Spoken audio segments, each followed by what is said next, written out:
La Haute-Normandie, une région sauvage, source d'inspiration pour les peintres impressionnistes. Monet, Manet, Morisot, Delacroix s'y sont promenés. Une zone importante de migration des oiseaux marins. Un refuge pour un grand nombre de mammifères, tels les phoques, les marsouins. Pour toutes ces raisons, la Normandie est une des régions les plus visitées en France et le tourisme est une importante ressource pour ses habitants. Pourtant, cette côte est menacée par un projet de parc d'éoliennes géantes de Fécamp au Tréport. Nous avons rencontré un homme qui se bat contre ce projet, Jérôme Seillet, conseiller municipal à Sasto-le-Conduit, président du site de protection des Petites Dalles, et nous lui avons posé quelques questions. Jérôme Seillet, parlez-nous de ce projet de parc d'éoliennes au large de Fécamp. Il s'agit de 83 éoliennes de 175 mètres de haut, soit 2 étages de la Tour Eiffel, situées à 13 km de Fécamp. La surface de ce champ d'éoliennes est de 65 km², c'est-à-dire la moitié de la surface de la ville de Paris. On dit que l'éolien fait gagner de l'argent. Faux. L'éolien va augmenter le prix de l'énergie et donc en particulier sur vos factures d'électricité. La dernière ligne qui est apparue ces dernières années correspond justement au surcoût de la fabrication et de la consommation d'énergie éolienne. De plus, il faut savoir que d'ici 2020, dans ces conditions, le prix de l'électricité sera doublé au minimum. On dit que l'éolien est porteur d'emplois. Faux. En effet, si les emplois à Fécamp risquent d'augmenter d'environ 40 postes pour l'éolien, il y aura par contre une perte d'emploi dans tous les domaines touristiques, hôtellerie, etc. puisque les touristes ne viennent pas voir des éoliennes, contrairement à ce que prétendent les investisseurs. On dit que l'éolien est une énergie indépendante.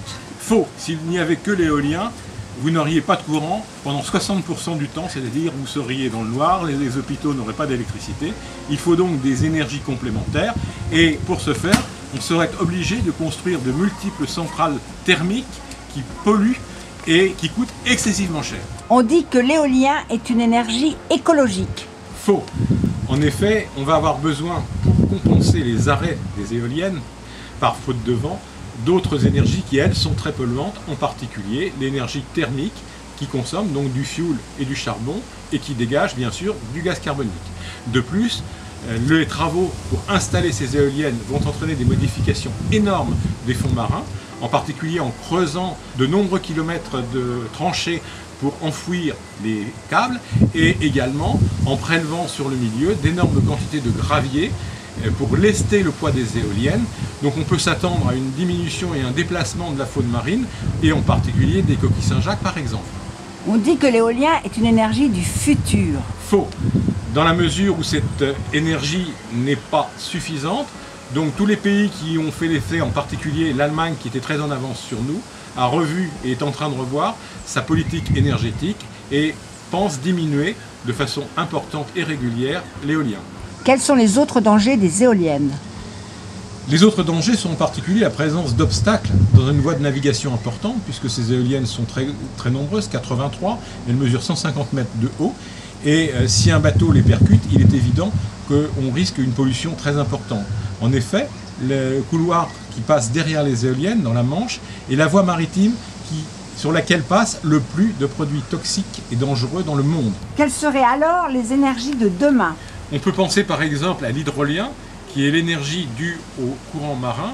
On met donc une sorte d'hélice sous l'eau et celle-ci est entraînée par le courant.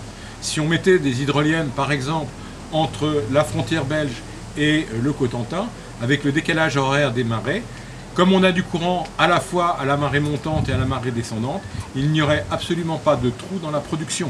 Alors pourquoi tout le monde s'est emballé sur l'éolien? Actuellement l'éolien c'est une pompe à subvention. En effet, c'est très intéressant pour les fabricants et pour les investisseurs, puisqu'on leur garantit le rachat de l'électricité produite à des prix franchement prohibitifs. Et donc, c'est très intéressant à ce niveau-là. Jérôme Seillet, merci.